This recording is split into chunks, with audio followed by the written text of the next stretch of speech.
नमस्कार विद्यार्थी मित्रांनो. मागील व्हिडिओमध्ये आपण रिपिटेटिव्ह नंबरचे स्क्वेअर्स पाहिले. या व्हिडिओमध्ये आपण दोन अंकी संख्यांचे स्क्वेअर कसे काढायचे ते पाहणार आहोत. पहा, कोणतेही स्क्वेअर काढायचे असणार, जर तुम्हाला 30 पर्यंत जर स्क्वेअर पार्ट असतील तर आपल्याला ते लवकर काढता येतील. जर समजा पार्ट नसतील, असं नाही की आपल्याला काढता येणार नाही, पण आपल्याला ते स्क्वेअर्स काढायला टाइम लागेल. तर त्याच्यामुळे आपण काय करायचंय, तर 30 पर्यंतचे स्क्वेअर पहिलेच पार्ट करून ठेवायचे. ही सगळ्यात महत्वाची तुम्हाला टिप आहे. जर तुमचे 30 पर्यंतचे स्क्वेअर्स जर पार्ट असतील तर तुम्हाला येणारे स्क्वेअर्स काढणे सोपे जाते. जसं आपण मागच्या वेळेस स्पेशल स्क्वेअर्स पाहिले 11 आणि त्याच्या रिलेटेड म्हणजे रिपिटेटिव्ह नंबरचे जसे स्क्वेअर्स पाहिले, तसे काही स्पेशल स्क्वेअर्स पाहू आपण. सगळ्यात पहिल्यांदा असतो, जर कोणत्याही नंबरच्या शेवटी 0 असणार तर.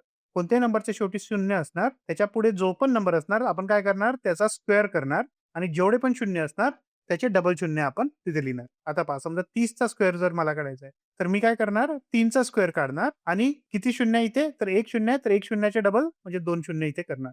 तर याचं उत्तर काय येईल, 3 चा स्क्वेअर 9 आणि 2 शून्य. तर 30 चा स्क्वेअर 900 होणार. जर मला 150 चा स्क्वेअर काढायचा आहे, तर मी काय करणार, 15 चा स्क्वेअर काढणार, तो असणार 225 आणि शून्य किती आहे, तर इथे 1 शून्य आहे, तर 2 शून्य त्याच्या समोर लिहिणार. तर हा माझा 150 चा स्क्वेअर होईल. जर मला 200 चा स्क्वेअर काढायचा असणार, तर मी काय करणार, 2 चा स्क्वेअर काढणार 4 आणि शून्य किती आहे इथे, तर 2 शून्य आहे, तर त्याचे डबल शून्य म्हणजे 4 शून्य होतील. 1, 2, 3, 4. तर हा माझा 200 चा स्क्वेअर होईल. तर तो काय असणार, 40,000. तर मी परत सांगतो, जर कोणत्याही संख्येच्या शेवटी 0 असला, तर त्याचा स्क्वेअर कसा काढायचा, तर 0 सोडून इतर संख्येचा वर्ग करा. जी पण संख्या आहे, तर 0 सोडून म्हणजे आता इथे काय उरतंय, 7 उरतंय. तर 7चा मी काय करणार, स्क्वेअर करणार, त्याचा वर्ग करणार. आणि शून्याची संख्या दुप्पट करा. तर 7चा स्क्वेअर होईल 49 आणि शून्याची संख्या दुप्पट केली. इथे 1 शून्य होता वरती, तर खाली 2 शून्य होतील. म्हणून 4900 हे आपलं स्क्वेअर राहील. कशाचा? 70चा. तर 130 चा स्क्वेअर किती होईल? तर 13चा स्क्वेअर आपल्याला माहित आहे 169 आणि इथे किती शून्य आहे? 1 आहे. तर त्याच्याऐवजी 2 शून्य होतील. तर 16900 हा आपला 130 चा स्क्वेअर होईल. तर ही झाली स्पेशल केस नंबर 1. तर कोणते नंबर आहे ज्या नंबरच्या शेवटी 0 असणार? आता त्याच्यानंतर पाहू स्पेशल केस नंबर 2. या नंबरच्या शेवटी 5 असणार, तर आपला समजा नंबर आहे n आणि 5.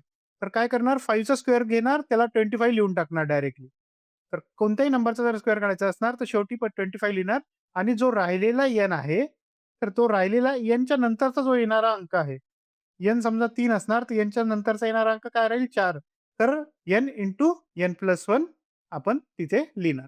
तर n इंटू n+1 या केसमध्ये काय होईल, जर समजा मला 35 चा स्क्वेअर काढायचा आहे, स्क्वेअर काय होईल, 5 चा स्क्वेअर 25 आणि 3 च्या नंतर येणारा अंक काय आहे, तर 4. तर 3 इंटू 4 म्हणजे 3 इंटू 4 12. तर 1225 माझा स्क्वेअर राहील. कशाचा? 35चा. इथे तेच एक्झाम्पल दिलेलं आहे. मला 35 चा स्क्वेअर काढायचा आहे. 3 चा गुणाकार मी 4 सोबत केला आणि 5 चा स्क्वेअर 25 लिहिला.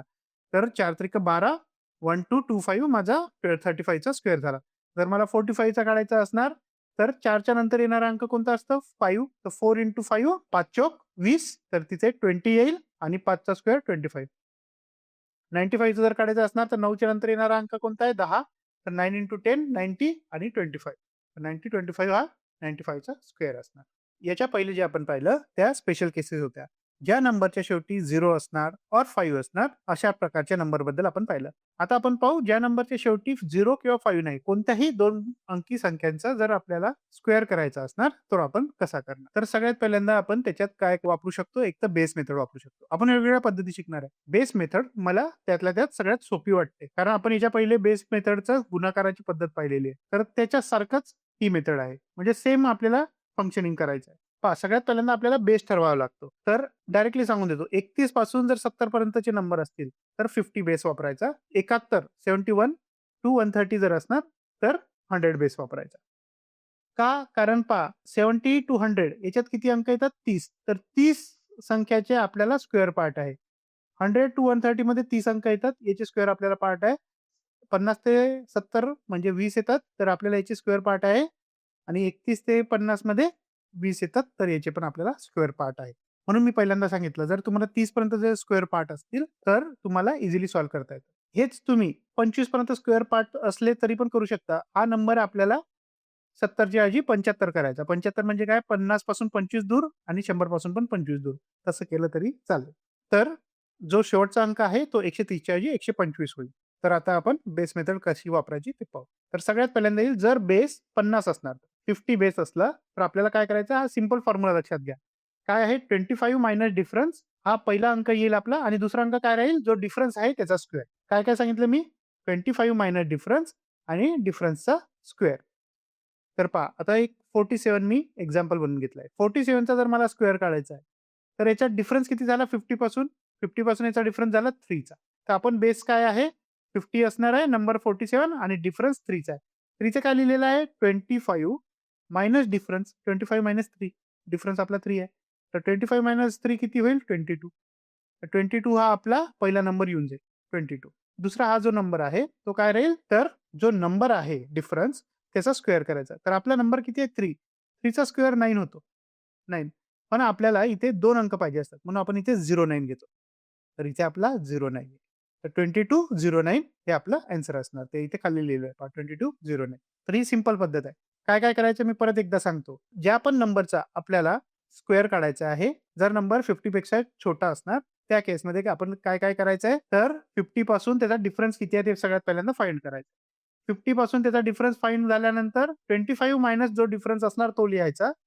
हा पहिला अंक तयार होईल आणि दुसरा अंक काय राहील तर डिफरन्सचा स्क्वेअर. हा झाला आपला पहिला फॉर्म्युला. आता जर नंबर समजा 50 पेक्षा जास्त असणार, तर तेव्हा काय करायचंय? तर ते आपण पाहू. जर नंबर 50 पेक्षा मोठा असणार, तर तेव्हा काय करायचं? परत डिफरन्स फाइंड करायचा. जर समजा आता मी इथे एक्झाम्पल घेतलंय 61चं. तर याचा डिफरन्स किती आहे 50 पासून? तर 11 चा डिफरन्स आहे. तर परत फॉर्म्युला पहा. पहिल्या ह्याच्यात काय होतं 25 मायनस डिफरन्स होता. आता इथे काय आहे 25 प्लस डिफरन्स. तर आता काय करायचं 25 प्लस डिफरन्स किती आहे 11. 25 प्लस 11 36. तर हा पहिला नंबर झाला आपला. पण इथे काय होतंय पहा 11 चा स्क्वेअर आपल्याला काढायचा आहे. 11 चा स्क्वेअर किती असतो? 1 to 1 असतो. तर आपण काय सांगितलंय मागच्या ह्याच्यात, तर 09 आपल्याला घ्यावं लागलं होतं. काय 2च अंक आपल्याला तिथे पाहिजे असतात. इथे आपण 2 अंक घेतले जर 21 तर हा एक उरतो. हा जो उरलेला एक आहे, आपण काय करतो ॲड करतो पहिल्या नंबरमध्ये. तर आपला आन्सर काय होईल? हा 36 प्लस 1 आणि 11 चा स्क्वेअर 21. तर हे आपलं आन्सर असणार. तर 36 प्लस 1 किती होईल? 37, 21 हे आपलं लास्ट आन्सर. पहा काय लक्षात घ्यायचं आहे आपल्याला इथे? इथे आपला जो डिफरन्सचा स्क्वेअर काढतो, हा 2 अंकी संख्याच असायला पाहिजे आणि जर 2 अंकांपेक्षा जास्त येत असणार, 2 अंकांपेक्षा जास्त जर संख्या येत असणार, जर 3 अंकाची संख्या असणार, तर आपण काय करतो हातचा घेतो आणि समोरच्या नंबरमध्ये ॲड करतो. तर या नंबरमध्ये आपण ॲड करणार. तर ही झाली बेस मेथड 50 बेस असल्यावर. आता आपण 100 बेस असल्यावर काय करायचं ते.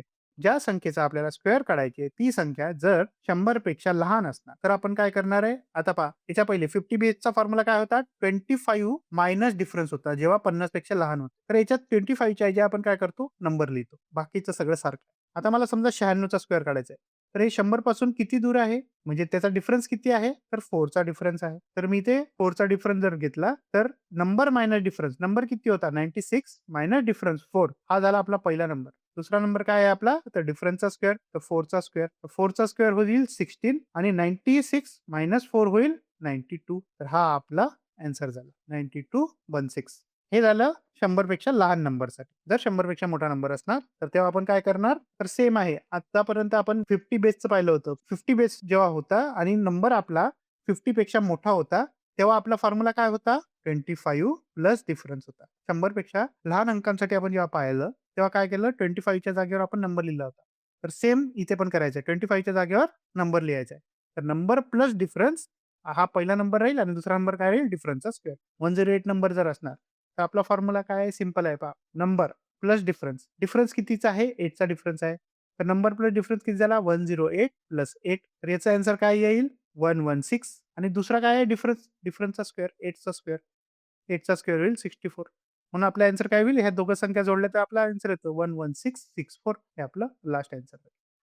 आपण एक दुसरा नंबर घेऊ. समजा मला 112 चा स्क्वेअर काढायचा आहे. तर इथे मी काय करणार? जो नंबर आहे त्या नंबरमधून 100 वजा करणार. म्हणजे माझा डिफरन्स कितीचा झाला? डिफरन्स माझा झाला 12 चा. तर आपला फॉर्म्युला काय झाला? 112 प्लस 12 त्याचं आन्सर किती येतं? 124. हा आपला पहिला नंबर होईल. पण आता आपल्याला काय करायचंय दुसरा नंबर जो असतो तो काय असतो? डिफरन्सचा स्क्वेअर. म्हणजे 12 चा स्क्वेअर जर मला काढला तर 144 माझा 12 चा स्क्वेअर असतो. तर आपण काय याच्या पहिले पाहिलेलं आहे, की 2च नंबर आपल्याला लागतात. तर हा जो नंबर असतो हा हातचा आपण काय करणार 1 च्या नंबरमध्ये ॲड करणार. तर आपला नंबर काय तयार होईल? 125 तयार होईल. 125 आणि 44 त्याच्या समोर लागणार. तर हे कसं तयार झालं? तर हा जो 1 हातच्याचा होता तो याच्यात ॲड झाला, तो 125 झाला आणि हा 44 इथला इथे ॲड झाला. तर 112चा जर मला स्क्वेअर काढायचा असणार, म्हणजे 112चा जर मला स्क्वेअर काढायचा असणार, त्याचा आन्सर किती आहे? 12544 हे आपलं आन्सर असणार. तर ही झाली बेस मेथड. आता आपण याच्यानंतरची दुसरी मेथड पाहू. तुम्हाला जी पण मेथड सोपी वाटत असणार, त्या मेथडने तुम्ही केलं तरी चालणार आहे. तर आता जी आपली दुसरी मेथड आहे, तिचं नाव आहे plus partition method. Plus partition method. तर आता पहा, 46 चा स्क्वेअर करायचा आहे मला. 46 चा स्क्वेअर करायचा तर मी काय करणार, एक्झॅक्ट मधोमध एक लाईन मारणार आणि तिथे प्लस काढून घेणार. त्यानंतर काय करणार, हा 6 जो आहे त्याचा स्क्वेअर करणार. तर 6-6 36 आणि 4चा स्क्वेअर करणार 16. त्यानंतर हे तिघं संख्या आहे त्याचं मल्टिप्लिकेशन करणार. 4 × 6 × 2. तर 6 चोको 24, 24 दुने 48. तर 48 माझं येतं. आणि नंतर काय करणार, ह्या सगळ्या याची ॲडिशन करणार. 6 इथे 6चा जसा तसा 8 आणि 3 11शी 1 हातच्याला 1 6 आणि 4 10 आणि 1 11शी 1 हातच्याला 1 तर आपलं आन्सर काय होईल 2116 हे आपलं आन्सर असणार. तर ही झाली प्लस पार्टिशन मेथड. रचना कशी करायची ते पाहून घ्या. ज्याचा स्क्वेअर काढायचा आहे तो तसा इथे लिहायचा. पण इथे आपण 2च अंक लिहू शकतो. पण आपल्या 2 अंकांपेक्षा जास्त कोणत्याही संख्येचा स्क्वेअर जात नाही. आपला मॅक्सिमम अंक काय असू शकतो? 99 आपला सगळ्यात मोठा अंक असू शकतो. जर मला त्याचा जरी स्क्वेअर काढायचा असणार, तर 2 अंकांपेक्षा मोठा तो जाणार नाही. 99 81 81 होईल. हा परत 99 81 याचा पण 81 होईल. आता याचा स्क्वेअर काढायचा म्हणजे काय 81 × 2 तर 162. तर त्या केसमध्ये लक्षात घ्या काय करायचंय, जो पण इथे नंबर लिहिणार तो एकच नंबर राहील आणि बाकीचा सगळ्या नंबर आपला इथे लिहिला. तर याची ॲडिशन केल्यावर आपलं काय होईल 1 जसा तसा 8 आणि 2 10 0 आजच्याला 1 6 आणि 2 8 आणि 8 आणि 1 9. म्हणजे 99 चा स्क्वेअर काय येईल आपला? 99 चा स्क्वेअर काय असणार? 9801 हा आपला 99 चा स्क्वेअर असणार. ही ट्रिक कशी आहे ते लक्षात घ्या. आपल्याला हा फॉर्म्युला माहिती आहे. a + b होल स्क्वेअरचा फॉर्म्युला काय असतो? a square + 2ab + b square. आपण हे अल्जेब्रामध्ये पण परत पाहणार पण आहोत. पण हा फॉर्म्युला तुम्हाला माहीत असणार पहिल्यापासून. a + b होल स्क्वेअरचा फॉर्म्युला काय असतो? a square + 2ab + b square. हा जो नंबर असतो हा b स्क्वेअर समजा. हा जो नंबर असतो त्याला a स्क्वेअर समजा आणि 2ab जो असतो 2ab तो इथला मधला नंबर असतो. पहा रचना नेहमी लक्षात घ्या. हा जो 8 आहे, हा 8 ह्या लाईनला चिपकून असायला पाहिजे, या लाईनला आणि हा जो 4 आहे तो पण या लाईनला चिपकून असायला पाहिजे. वरचे नंबर पण कसे असणार आहे? या लाईनला चिपकून असणार आहे. त्या लाईनच्या आपल्याला ॲडिशन करायची असते. जर चुकून 8 हा 6च्या खाली लिहिला गेला, तर तुमचा आन्सर चुकणार. आतापर्यंत आपण वरच्या बेस मेथडमध्ये जसं पाहिलं होतं. जर कोणत्याही नंबरचा स्क्वेअर हा सिंगल डिजिट येत असणार, तर आपल्याला इथे सिंगल डिजिट चालत नाही. तिथे पण चालत नव्हतं, इथे पण आपल्याला चालणार नाही. म्हणजे जर मला 13चा स्क्वेअर काढायचा आहे, जर मी इथे प्लस केलं, तर मी डायरेक्टली 9 इथे लिहू शकत नाही. इथे हे 9 जर लिहिलं, तर माझा आन्सर चुकणार. तर इथे आपल्याला 2 अंकी संख्याच पाहिजे असते. म्हणून आपण त्याला काय म्हणतो, ही बकेट पाहिजे असते आपल्याला. 2 डिजिट बकेट पाहिजे असते आपल्याला. तर ही 2 अंकी संख्याच असायला पाहिजे. तर ही बकेट आपण इथे वापरतो. 0 हा नेहमी वापरणार आणि 9 लिहिणार. तर 3चा स्क्वेअर 9, 1चा स्क्वेअर 1 आणि संख्यांचा गुणाकार येईल त्याच्या दुप्पट. तर 3 दुने 6. तर 6 कसा लिहिणार? तर इथे 0 येणार आणि इथे 6 येणार. याची ॲडिशन करणार. 961 हा त्याचा स्क्वेअर असणार 13चा. तर या बकेटसाठी काय म्हटलंय? Right hand column must always content exactly 2 digits. If the square is single digit, pad it with a 0. तर आता मी तुम्हाला जे सांगितलं, जर सिंगल डिजिट असणार, तर एक त्याच्यासमोर 0 आपल्याला लिहावा लागेल.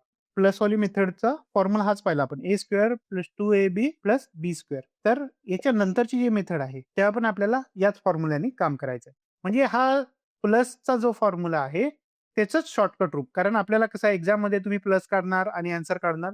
आपल्याला तसं करायचं नाहीये. डायरेक्टली तोंडी आपल्याला ॲन्सर काढायचं. तर ते कसं काढायचं ते आता पाहू. पहा आता आपण पाहिलं. आपला फॉर्म्युला काय आहे? a square + 2ab + b square हा आपला फॉर्म्युला असतो. इथे आपण काय करणार? हा जो 3 आहे, त्याला मी a समजणार. हा 2 जो आहे त्याला मी b समजणार. आता मी फास्ट आन्सर काढतोय. पहा आता. हा जो 2 आहे त्याचा स्क्वेअर करणार 4. नंतर काय आहे 2ab. ab काय आहे? a × b. 3 3 × 2 6 6 × 2 12. 12 चा मी 2 लिहिणार. 1 कॅरी फॉरवर्ड होणार आणि शेवटी काय आहे 3. 3 चा स्क्वेअर म्हणजे a चा स्क्वेअर. याचा स्क्वेअर काय असतोय 9. 9 + 1 10. 1024 32 चा स्क्वेअर झाला. तुम्ही या पद्धतीने केलं तरी चालणार. आता मी 99 चा स्क्वेअर काढतो. पहा 99 चं मला काय करायचंय? स्क्वेअर काढायचं आहे. तर डायरेक्टली या 9 चा स्क्वेअर 81 चा 1 लिहिणार 8 हातच्याला 9 9 81 81च्या दुप्पट 162 162 162 प्लस हा 8 पण येईल आपला 162 प्लस 8 176चा 0 हातच्या आले 17 9चा स्क्वेअर 81 81 प्लस 17 7 आणि 1 8 आणि 8 आणि 1 9 तर 98 हे आपला आन्सर झालं 9801. या सर्व 2 अंकी संख्यांचे स्क्वेअर काढण्याच्या पद्धती झाल्या. तर आता आपण 2-3 प्रॉब्लेम सॉल्व्ह करू. तुमच्याकडे फक्त 10 सेकंद आहे याचा उत्तर सांगा. चला 35 चा स्क्वेअर काय असणार आहे? 3 च्या नंतरचा येणारी संख्या 4 4 त्रिक 12 25 याचा स्क्वेअर झाला. आता मी 42 चा स्क्वेअर काढायचा आहे. 42 चा स्क्वेअर तुम्ही कोणत्या मेथडने काढताय तुमच्यावर डिपेंड आहे. तर मी आता आपण जी पाहिली a + b होल स्क्वेअरची मेथड त्या मेथडने काढतो. 2 चा स्क्वेअर 4 4 दुनी 8 दुने 16 6 हातच्याला 1 4 चोक 16 आणि 17 हा झाला 42 चा स्क्वेअर. 90 चा स्क्वेअर आपल्याला माहिती आहे 9 चा 81 आणि 2 शून्य. आता मला 99 चा स्क्वेअर काढायचा आहे. तर मी कोणती बेस मेथड वापरणार? पहा बेस मेथड पण आपण फास्ट वापरू शकतो. पहा 100 मधून याचा किती डिफरन्स आहे? तर 1 चा डिफरन्स आहे. 99 - 1 होईल 98. तर हा पहिला अंक झाला. दुसरा अंक काय आहे आपला 1 आहे. 1 चा स्क्वेअर किती होतो? 01 तर 01 हे आपलं आन्सर असणार. काय आहे? 9801 आपला आन्सर असणार आहे. जर तुम्हाला एवढं फास्ट काढता येत नसणार तर थोडी प्रॅक्टिस करा. आपल्या वरचा व्हिडिओमध्ये तुम्ही परत चेक करा काय आहे मेथड तर फास्ट प्रॅक्टिस केल्यावर तुम्हाला जमणं चालू होऊन जाईल.